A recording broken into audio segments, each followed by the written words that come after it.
conversando aqui com o meu entrevistado, entra o Web Divan, ninguém me avisa, Nairo. Ninguém me avisa. Boa noite, começa agora o Web Divan, eu sou Renata Antonelli, a Tata no chat pra vocês. O Web Divan hoje muito interessante. O último programa do ano na UTV. É uma honra estar apresentando o último programa do ano na UTV. E hoje, né, vou começar rápido, falar rápido. Um beijo pra todo mundo que já tá no chat. Rodrigo, um beijo pra você. Neto Palma, querida Ana Maria, um beijo pra vocês. Todo mundo que tá aqui. Arizão, um beijo pra você, meu querido. Me chamou de Ninfeta. Ninfeta. Eu não entendi. Eu vou pedir explicação depois. Seguinte, hoje eu vou conversar, já estava conversando com o professor, doutor da FMUSP, do HC São Paulo, o doutor Nairo de Souza. Nairo de Souza Vargas, né? Vamos falar o seu sobrenome direito. Nairo de Souza Vargas.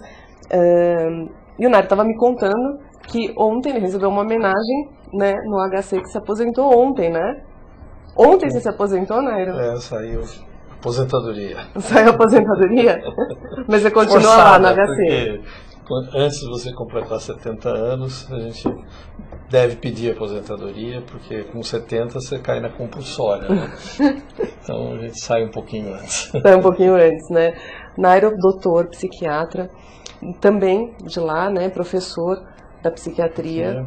Da fisioterapia, da fonoaudiologia e da psiquiatria, é isso? Eu dou um curso para FIS de fono, mas sou professor do departamento de psiquiatria. E agora me contou que é presidente, fundou a Sociedade Junguiana Brasileira de Psicologia Analítica. Eu estou aqui em choque, né? Os internautas entendem, o Neto Palma, entendem super bem de psicologia analítica. Eu falo há 9 anos no programa sobre persona, sombra, sobre complexos, eles entendem tudo. Eles estão bem espertos em relação a isso, então a gente pode usar. Que bom. Pode usar o vocabulário da área. Nairo, me conta um pouco, né? Eu até falei no programa anterior que a gente ia falar sobre casamentos e separações. E acho muito interessante essa questão, né? Primeiro, os dados mostram que o número de separações só aumenta. Se o número de separações só aumentam, por que os casamentos continuam acontecendo? Olha, acho que por várias razões. Primeiro que aumentam as separações, mas aumentam os casamentos, né? E o casamento ainda é a forma mais comum de convivência na nossa cultura e a maneira que a gente tem como melhor para se produzir crianças e criar crianças, né? Então, e ele representa muito, como você usou o termo, posso falar, né, um provável caminho de individuação, né? Através do casamento e na vivência familiar, você desenvolve muito os teus potenciais, né? Inclusive, por quê? Porque na relação íntima e prolongada com uma pessoa que frequentemente tem uma série de diferenças com você, né, muito da paixão se estabelece, porque o outro representa um fascínio, um encantamento para mim, porque ele traz em potencial a possibilidade de eu me completar, quer dizer, de eu me desenvolver, de eu me tornar mais pleno, né, realizar uma porção de potenciais e de capacidades que eu tenho, né? Então, a família como um todo, e em especial o casamento, né, propicia muito a tua individuação. Infelizmente, não sempre ou não necessariamente, né? Mas em princípio, talvez aquilo que mais justifica um casamento é ele se tornar um caminho para o teu crescimento, para o teu desenvolvimento, né? A nossa espécie é fundamentalmente gregária, então a gente só se desenvolve, cresce e se desenvolve na relação com o outro, né? Então, inclusive, para a gente se desenvolver ou atingir os teus potenciais dentro da tua identidade, né, você precisa muito de uma relação mais profunda, prolongada, para você desenvolver ou atingir esses potenciais. Então, o casamento é um caminho muito privilegiado para a tua individuação, para tua realizar, para você se tornar aquilo que você é na sua plenitude. E pensando ao contrário, né? Por que as pessoas, tem muitas pessoas que escolhem não casar, ficar sós, não ter filhos? Eu sei que, assim, se for uma escolha consciente, a gente não está falando de um problema, mas poderia aí ter uma questão relacionada ao processo de individuação, um mecanismo de defesa nesse processo de endividação, que acontece naturalmente, mas que a gente pode ajudá-lo ou dificultá-lo, né? Sim. Olha, se você tem uma opção plena de viver não casado, né, obviamente a gente não pode preconceituosamente ou taxar isso de problema ou que tem alguma dificuldade, como muitas vezes até se faz, né? Bastou um homem não ser casado e optar por viver de uma maneira celibatária, né, que todo mundo desconfia que ele deve ser um homossexual enrustido, ou deve ter algum problema, né. Infelizmente, talvez, muitas vezes esse preconceito corresponde a uma realidade, né, mas muitas vezes não, né. Acho que a própria ideia de individuação fala muito de que nós somos indivíduos, né? Então cada um tem o seu caminho, de um certo modo. Então é possível, e quando é uma opção, por exemplo, um caminho religioso que implica em ausência de casamento, né? Regra geral, as pessoas aceitam melhor. Não obstante, muitas vezes até religiosos que não vivem casados por obrigação do compromisso de voto de castidade dele, né, ele às vezes tem problema sim com essa área, né? Então tu vê que a quantidade de manifestações sexuais muitas vezes escondidas e negadas, infelizmente, né, de religiosos, né, que às vezes até caminham por um nível mais escondido ainda de pedofilia e tudo, né? Então acaba ocorrendo junto, o que não deve nos dar o direito de ficar taxando um indivíduo que faz este caminho como necessariamente tendo problemas ou dificuldades. Agora, você pode encontrar, né? Eu acho que a gente tem que respeitar muito os indivíduos como indivíduos. Então, pode ser que o caminho de individuação para ele não seja através do casamento, né? Inclusive o casamento tem mudado muito, né? Pegando um pouco naquilo que você estava falando, né? Então o casamento mais tipo padronizado, patriarcal, tipo que o homem tem que ser assim, a mulher tem que ser assado, esse está em decadência e que bom que esteja mesmo. Porque se antigamente separava-se menos, isso não é necessariamente uma coisa boa. Porque às vezes os indivíduos estavam casados e estava péssimo, estava uma coisa horrorosa para a vida dos dois, e não se permitia uma separação, principalmente para o lado da mulher, né, que ao se separar ficava numa posição muito ruim. Frequentemente ela não era uma profissional que tinha autonomia econômica, era mal aceita pela sociedade, pela cultura, por ser uma mulher separada ou desquitada na época, né? Então não se separava, não porque o casamento estivesse criativo, válido ou bom.